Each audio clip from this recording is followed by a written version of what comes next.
قارون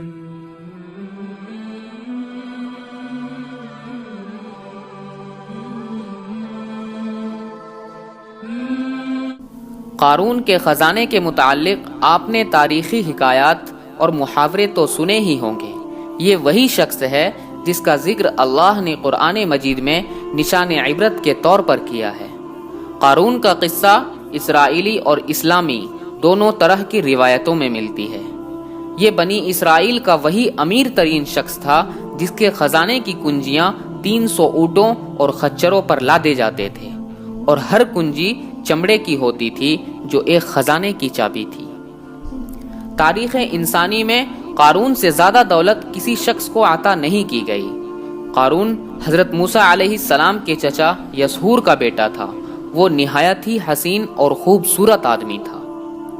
یہی وجہ تھی کہ بنی اسرائیل اور قطبی لوگ اسے منور کہا کرتے تھے۔ قارون جوانی میں اپنے قوم کا سب سے با اخلاق اور نیک افراد میں شمار کیا جاتا تھا، اور توریت کا بہت بڑا عالم دین بھی تھا۔ کیونکہ اس کی پرورش موسیٰ علیہ السلام کے سائے میں ہوئی تھی، اس لیے وہ کتاب کا علم بھی رکھتا تھا اور اچھی آواز کا مالک تھا۔ توریت خوبصورت انداز میں تلاوت کیا کرتا تھا، یہی وجہ تھی کہ لوگ اس کا بہت ادب و احترام کیا کرتے تھے۔ قارون ابتدا میں حضرت موسیٰ علیہ السلام پر ایمان لے آیا، اور جب بنی اسرائیل کو قطبیوں کی غلامی سے نجات ملی تو وہ ان کے ساتھ مصر کو چھوڑ کر سرزمین موعود کی طرف ہجرت کر گیا۔ وہاں اس کے حالات ایک دم سے بدل گئے، اور اس کے ہاتھ میں بے شمار دولت آئی۔ دیکھتے ہی دیکھتے وہ اپنی قوم کا امیر ترین شخص بن گیا، جس کا ذکر اللہ نے قرآن میں کچھ یوں کیا ہے: بے شک قارون موسیٰ کے قوم سے تھا، پھر اس نے ایک قوم پر زیادتی کی، اور ہم نے اس کو اتنے خزانے دیے جن کی کنجیاں اٹھانا ایک طاقتور جماعت پر بھاری تھی۔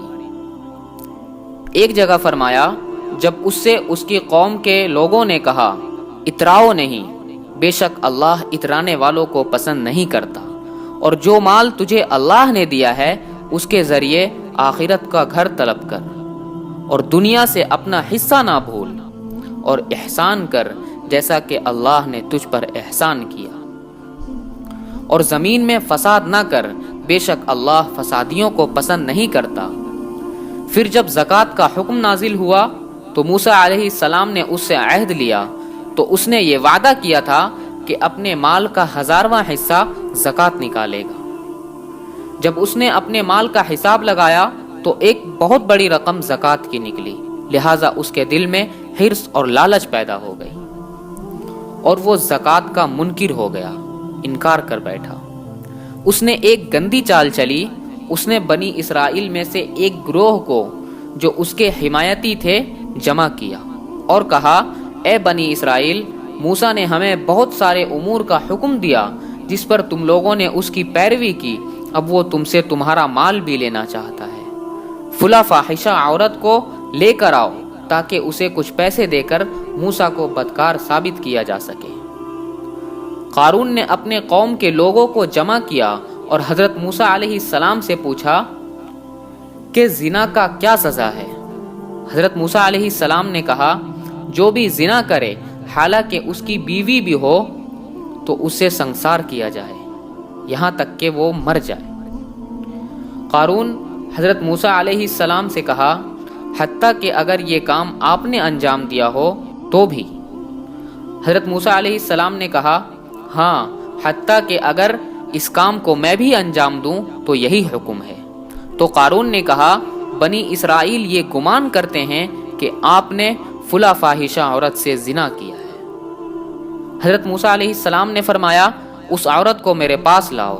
لہٰذا وہ عورت کو بلایا گیا تو آپ نے فرمایا، اے عورت، اس اللہ کی قسم جس نے بنی اسرائیل کے لیے دریا کو پھاڑ دیا اور عافیت و سلامتی کے لیے دریا کے پار کرا کر فرعون سے نجات دی، سچ کہہ دے کہ واقعہ کیا ہے۔ تو حضرت موسیٰ علیہ السلام کے جلال سے عورت سہم گئی اور اس نے مجمع عام میں صاف صاف کہہ دیا کہ اے اللہ کے نبی، مجھ کو قارون نے کثیر دولت دیکھ کر آپ پر بہتان لگانے کے لیے آمادہ کیا ہے۔ اس وقت حضرت موسیٰ علیہ السلام آپ دیدہ ہو کر سجدے شکر میں گر پڑے اور بحالت سجدہ آپ نے یہ دعا مانگی کہ یا اللہ قارون پر اپنا قہر و عذاب نازل فرما۔ لہٰذا وہ تمام لوگ جو قارون کے ساتھ تھے وہ اس سے جدا ہو گئے۔ موسیٰ علیہ السلام نے اللہ کے عزم سے زمین کو حکم دیا تو وہ زمین پھٹ پڑی اور قارون اور اس کے پیروکار اس میں دھسنے لگے، اور دیکھتے ہی دیکھتے قارون، اس کا مکان اور خزانہ سب اس زمین میں دھس گیا۔ جب یہ زمین میں نابود ہو گئے تو زمین کا شگاف دوبارہ بند ہو گیا۔ قارون کے اس دولت کے متعلق بہت ساری تاریخی حکایات نقل کی گئی ہے، اور تا قیامت قارون اور اس کا خزانہ تمام انسانیت کے لیے نشان عبرت بنی رہے گی۔